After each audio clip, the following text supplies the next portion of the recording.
Semana Santa, segunda-feira, tema 41, as negações de Pedro. Pontos a meditar. 1. São Pedro nega conhecer o Senhor. As nossas negações. 2. O olhar de Jesus e a contrição de Pedro. 3. O verdadeiro arrependimento. Atos de contrição. Pelo sinal da Santa Cruz, livrai-nos Deus, nosso Senhor, dos nossos inimigos. Em nome do Pai, do Filho e do Espírito Santo. Amém. Meu Senhor e meu Deus, creio firmemente que estás aqui, que me vês, que me ouves. Adoro-te com profunda reverência. Peço-te perdão dos meus pecados e graça para fazer com fruto este tempo de oração. Minha Mãe Imaculada, São José, meu Pai e Senhor, meu anjo da guarda, intercedei por mim.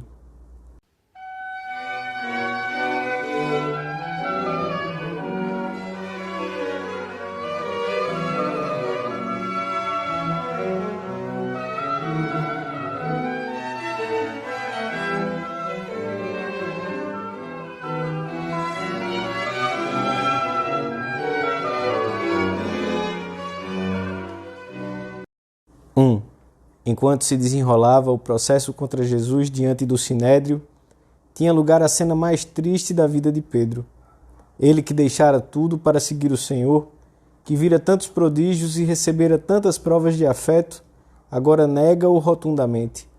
Sente-se encurralado e, sob juramento, nega conhecer Jesus.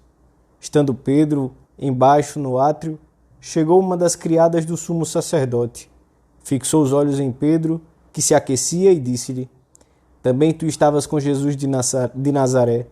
Ele negou-o: não conheço, nem sei de quem falas. E saiu para a entrada do pátio, e um galo cantou. A criada que o vira começou a dizer aos circunstantes: este faz parte do grupo deles. Mas Pedro negou-o por segunda vez. Pouco depois, os que ali estavam diziam a Pedro: certamente tu és um deles, pois também és galileu. Então ele começou a praguejar e a jurar: não conheço esse homem de quem falais. Pedro negou conhecer o seu Senhor, e com isso negou também o sentido profundo da sua existência, o de ser apóstolo, testemunha da vida de Cristo, o de confessar que Jesus é o Filho do Deus vivo, sua vida honrada, sua vocação de apóstolo, as esperanças que Jesus depositara nele, o seu passado, o seu futuro, tudo começa a ruir. Como foi possível que dissesse: não conheço esse homem? Uns anos antes, um milagre realizado por Jesus tivera para ele um significado especial e profundo. Ao presenciar a pesca milagrosa, a primeira delas, Pedro compreendera tudo. Caiu aos pés de Jesus e disse-lhe: afasta-te de mim, Senhor, porque sou um homem pecador. Tanto ele como seus companheiros estavam assombrados. Foi como se num instante tivesse visto tudo claramente: a santidade de Cristo e a sua condição de homem pecador. O preto percebe-se em contraste com o branco, a escuridão em contraste com a luz, e o pecado em contraste com a santidade. E então, enquanto seus lábios diziam que pelos seus pecados se sentia indigno de estar ao lado do Senhor, os seus olhos e toda a sua atitude pediam a Jesus que jamais o deixasse separar-se dele. Foi um dia muito feliz. Ali começou realmente tudo. Então, Jesus disse a Simão: não temas, doravante serás pescador de homens. E trazendo as barcas para a terra, deixaram tudo e o seguiram. A vida de Pedro teria, desde então, um objetivo maravilhoso: amar a Cristo e ser pescador de homens. O resto seria meio e instrumento para esse fim. E agora, por fragilidade, por se ter deixado dominar pelo medo e pelos respeitos humanos, Pedro desaba. O pecado, a infidelidade em maior ou menor grau, é sempre uma negação de Cristo e do que há de mais nobre em nós, dos melhores ideais que o Senhor semeou no nosso íntimo. O pecado é a grande ruína do homem. Por isso, temos de lutar com afinco, com a ajuda da graça, para evitar todo pecado grave, os que resultam da malícia, da fragilidade ou da ignorância culposa, e todo pecado venial deliberado. Mas, se tivermos a desgraça de cometê-lo, temos de tirar proveito do próprio pecado, pois a contrição fortalece a amizade com o Senhor. Os nossos erros não devem desanimar-nos nunca, se reagimos com humildade. Um arrependimento sincero é sempre ocasião de um encontro novo com o Senhor, e dele podem derivar consequências inesperadas para a nossa vida interior. Pedro levou 1 hora para cair, mas levanta-se num minuto e sobe mais alto do que estava antes de sua queda. O céu está cheio de grandes pecadores que souberam arrepender-se. Jesus recebe-nos sempre e alegra-se quando recomeçamos o caminho que havíamos abandonado.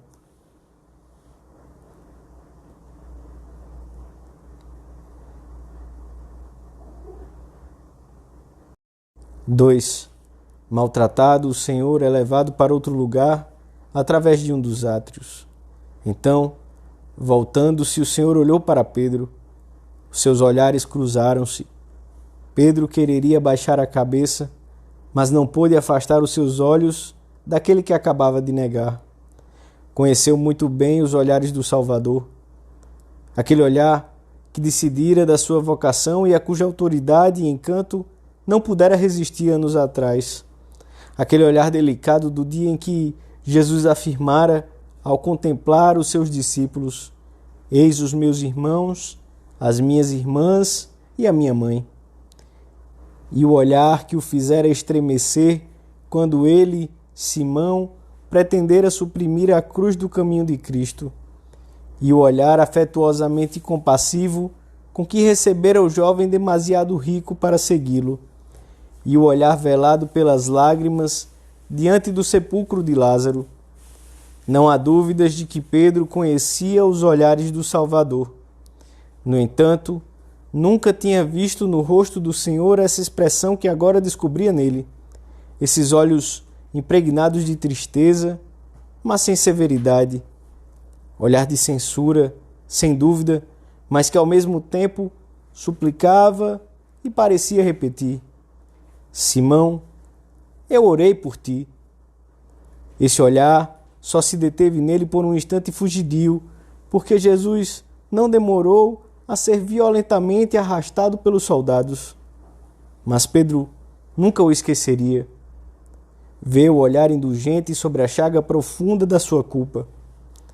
Compreende então a gravidade do seu pecado e recorda-se da profecia do Senhor sobre a sua traição. Hoje, antes que o galo cante, ter-me-ás negado 3 vezes. Saiu dali e chorou amargamente. Sair era confessar a sua culpa. Chorou amargamente porque sabia amar, e bem cedo as doçuras do amor substituíram nele as amarguras da dor. Saber que Jesus o olharia impediu o apóstolo de chegar ao desespero. Foi um olhar alentador e Pedro sentiu-se compreendido e perdoado. Como deve ter recordado então as parábolas do bom pastor, do filho pródigo, da ovelha perdida. Na vida de Pedro, vemos refletida a nossa própria vida. Dor de amor, porque ele é bom, porque é teu amigo, que deu a sua vida por ti, porque tudo o que tens de bom é dele, porque o tens ofendido tanto, porque te tem perdoado, ele, a ti. Chora, meu filho, de dor, de amor. A contrição dá à alma uma particular fortaleza. Devolve-lhe a esperança, faz com que o cristão se esqueça de si mesmo e se aproxime novamente de Deus, num ato de amor mais profundo.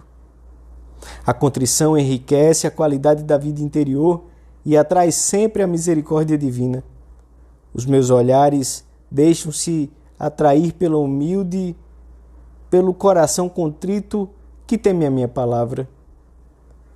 Cristo não terá inconveniente em edificar a sua igreja sobre um homem que podia cair e que caiu. Deus conta também com os instrumentos débeis para realizar, se arrependem, as suas grandes obras, a salvação dos homens.